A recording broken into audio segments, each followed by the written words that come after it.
serving the Republic of the Philippines for more than 75 years. Ito po ang Presidential Broadcast Service. From the Presidential Palace, Manila, Dateline Malacañang.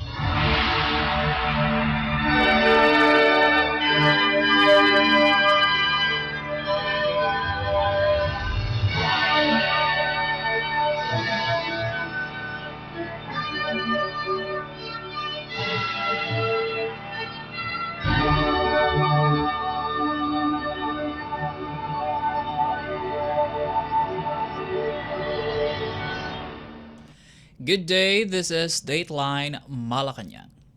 Philippine President Ferdinand R. Marcos Jr. said his administration has established a total of 131 special centers across the country in 2023 and has allocated another 11.12 billion pesos for the establishment of additional centers nationwide.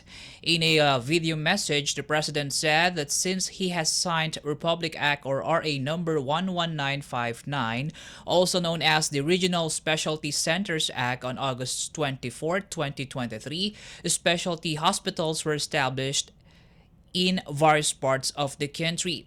RA 11959 designates the Department of Health or DOH to establish specialty centers in its hospitals in every region and in state-controlled specialty hospitals, prioritizing cancer care, cardiovascular care, lung care, renal care, and kidney transplant, brain and spine care, trauma care, and burn care. The specialty centers prioritize in orthopedic care, physical rehabilitation medicine, infectious disease and tropical medicine, toxicology, mental health, geriatric care, neonatal care, dermatology, eye care, and ear, nose, and throat care. Let's listen to the message of Philippine President Ferdinand R. Marcos Jr. Noong August 24, 2023, pinirmahan ko ang Republic Act number 11959, known as the Regional Specialty Centers Act. Ito yung mga ating specialty centers, specialty hospitals sa iba't ibang lugar. As of December 2023, we have established 131 specialty centers nationwide. Nakapagbigay tayo ng 11.12 billion for 2024 para makapagpatayo pa tayo ng mga specialty centers sa iba't ibang lugar. Marami na rin tayong ginawa sa ilalim ng programang Doctors to the Barangays. Itong programa na ito ay in-expand to 204 out of 218 municipalities naman. Ang katumbas niyan ay 91% na ng municipalities ay masasabi nating may nag-aalaga na doktor. Kaya napaka-importante nito. Patuloy pa itong programang ito para naman masabi natin na talaga natin binabantayan ang kalusugan ng ating mga mamamayan. Philippine President Ferdinand R. Marcos Jr. Dateline Malacañang. In our news, the Armed Forces of the Philippines, or AFP, on Monday said the Horizon 3 phase of the revised Armed Forces of the Philippines Modernization Program, or RAFP-MP, will focus on improving the military's archipelagic defense capabilities. During the press briefing held shortly after the AFP Command Conference in Camp Aguinaldo, AFP Chief General Romeo Bronner Jr. said that President Ferdinand R. Marcos Jr. had already approved the list of equipment and weapons system itemized for Horizon 3. General Bronner said that the archipelagic defense concept is aimed at protecting the Philippines' 200 nautical mile exclusive economic zone, or EEZ, which would require the military to acquire additional ships, aircraft, and radar systems. During the command conference attended by the President, General Bronner said the Commander-in-Chief wants to reconfigure the military's approach in dealing with different threat groups groups such as the communist and local terrorist groups, as well as threats in the West Philippine Sea.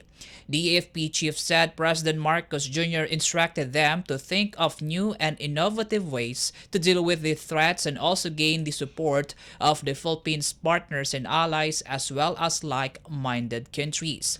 Meanwhile, General Bronner said the AFP will focus on developing islands and other features the military is occupying in the West Philippine Sea, like Pag-asa and Lawak Islands, in order to make them more livable for troops manning them. In the meantime, President Marcos awarded campaign streamers to the outstanding units of the AFP. The award recognized the administration's victory in dismantling the different new People's Army or NPA guerrilla fronts in their respective areas, which is a big contribution to the overall victory in the fight against communist terrorists. Among those that were recognized were Joint Task Force or JTF Tala, the units of the Philippine Army 303 Brigade 3rd Infantry Division, 502nd Brigade and 503rd Brigade of the 5th ID, 702nd Brigade of the 7th ID, 801 Brigade of the 8th Infantry Division, 54th Infantry Battalion of the 5th ID, 94th IB of the 3rd ID, 3rd IB of the 7th ID, 5th Special Forces Battalion, and the 1st Mechanized Brigade of the 6th ID. Dateline Malacañang. Philippine House Speaker Martin Romualdez and his delegation will be promoting the Maharlika Investment Fund or MIF during their attendance at the World Economic Forum or WEF Annual Meeting 2024 in Davos, Switzerland. In a statement Monday, House Speaker Romualdez said the delegation is committed to use this gathering of world economies to promote the Philippines as an attractive and secure investment destination. Romualdez said he would highlight the administration's legislative reforms and ongoing initiatives to improve the business climate and position the Philippines as an attractive destination for foreign investment. Apart from attending the various sessions of the WEF, which runs from the 15th to the 19th of January, Romualdez is expected to have bilateral meetings with world and business leaders. The House Speaker is confident that with their engagement with some of the world's top business leaders and political leaders, the delegation would generate significant interest in the country's MIF as an irresistible alternative for direct foreign investments. The MIF is the country's first ever sovereign wealth fund that will optimize national funds by generating returns to support the administration's economic goals. It is in line with the administration of President Ferdinand R. Marcos Jr.'s 8-point socioeconomic agenda for poverty reduction and Philippine Development Plan 2023 to 2028 for deep economic and social transformation. The fund is designed to catalyze economic development and accelerate the country's growth by optimizing the use of government financial assets.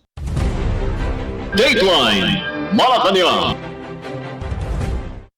Philippine House Speaker Martin Romualdez has indicated his support to the initiative of the Senate when it filed resolution of both houses or RBH number 6. Senate President Juan Miguel Zubiri filed RBH 6 on Monday that calls for a constituent assembly as an alternative way to amend the 1987 Constitution, particularly its restrictive economic provisions.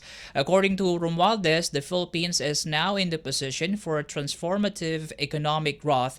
That's why it is important that the Constitution would be at par with the current global economic landscape.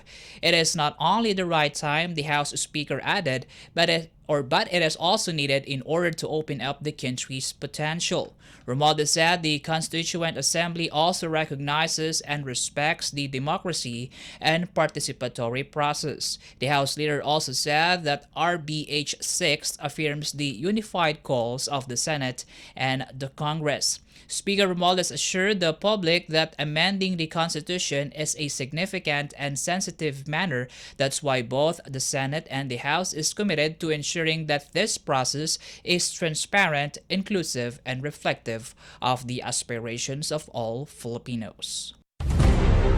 Dateline Malacañang. United Nations Special Rapporteur or UNSR for Freedom of Opinion and Expression, Irene Can, is set to make an official visit in the Philippines from the 23rd of January to the 2nd of February.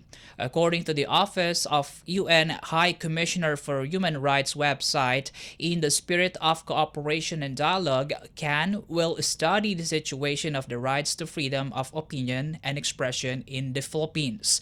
The UNSR invited civil society, human rights organizations, media organizations, experts and academics, other stakeholders and individuals to share any information on the national normative framework, freedom of the media, internet freedom, and freedom of expression.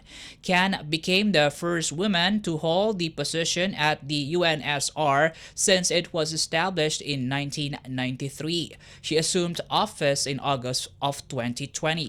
Born in Bangladesh, she studied at Manchester University and Harvard Law School and became an internationally recognized advocate for human rights, gender equality, and social justice. Can has received several awards, including the Sydney Peace Prize in 2006 for her contribution to human rights. Dateline Malacañang. The Philippines Metropolitan Manila Development Authority or MMDA on Monday assured the public that it is ready to assist commuters who might be affected by the nationwide protests of some transport groups against the government's Public Utility Vehicle Modernization Program or PUVMP. In a palace press briefing, MMDA Acting Chair Romando Artes said, while the two groups have not announced a transport strike, the agency will monitor the situation early as 5 o'clock Tuesday morning. Artes added that if there were any disruptions, the agency is ready to augment vehicles in the affected areas. The MMDA Acting Chair also said that they have notified local government units or LGUs in the National Capital Region or NCR to prepare for any eventuality. On Sunday, Transport Group Manibela announced that they will hold a protest march on Tuesday that will end at Menjola near Malacañang to protest the PUVMP. The group said around 10,000 to 15,000 jeepney drivers and operators will participate in the protests. Another transport group, Pinagkaisang Samahan ng mga Tsuper at Operators Nationwide or Piston, also announced they will hold a marching rally towards the Supreme Court on the same day with the hope of expediting the issuance of a temporary restraining order against the PUVMP. Meanwhile, in the same press briefing, Land Transportation, Franchising, and Regulatory Board or LTFRB Chairman Teofilo Guares III clarified that the benefits of the PUVMP far outweigh the misunderstood program flaws. We're here to clarify the issues that hound the PUV modernization program, especially those raised at the recent congressional hearing. The Department of Transportation, through the LTFRB and the Office of Transport Cooperative, is determined to implement the program. Its benefits far outweigh the misunderstood program flaws, but we will continue to calibrate its components in response to the clamor of the stakeholders, as we have done since the inception of the program. We will remain focused on the program's primary beneficiaries, the commuters. We believe that overcoming the program's challenges will lead in dramatic transformation in our public transport system. So we ask for the understanding of everyone and their cooperation, and as well as the program's different stakeholders. Thank you. You just heard Land Transportation, Franchising, and Regulatory Board or LTFRB Chair Teofilo Guares III. Dateline Malacañang. The Philippine National Police or PNP on Monday reported that focused crime incidents in the country dropped by 37% during the first 11 days of 2024. In a press briefing at Camp Crame in Quezon City, PNP Chief General Benjamin Ocorda Jr. said focused crimes from the 1st to the 11th of January decreased by 452 to 759 from 1,211 during the same period last year. Those classified under focused crimes are murder, homicide, physical injury, rape, theft, robbery, vehicle theft, and motorcycle theft. General Ocorda also lauded police officers following the Philippines' recognition as the third safest country in Southeast Asia based on the 2020 or 2023 Global Law and Order report of Washington-based think tank Gallup. As of January 11th, the PNP had already arrested 1,801 individuals in its intensified pursuit of wanted persons. Police officers also seized 70.9 million pesos worth of illegal drugs in 719 operations, wherein 155 were arrested in the campaign against loose firearms and 673 firearms were seized through recovery, surrender, confiscation, or safekeeping. Meanwhile, the PNP chief ordered all regional directors to investigate possible loss of case folders of police officers under investigation. General Ocorda said that he experienced the same thing when he used to be Deputy Regional Director for Administration and member of the Regional Appellate Board. Ocorda reiterated that documents don't just disappear, and if there are missing documents, those holding onto those records will be held accountable. Dateline Malacañang. Before we conclude our program, we would like to invite everyone to come and visit our Facebook page at Radyo Pilipinas World Service. You will be able to hear and view our Filipino and English programs, including news updates here in the Philippines. Kindly subscribe, like, and share our posts as well. And that concludes this edition of Dateline Malacañang. For Radyo Pilipinas World Service, this has been Win Peñano. Good day and stay safe. From the Presidential Palace, Manila, Dateline Malacañang.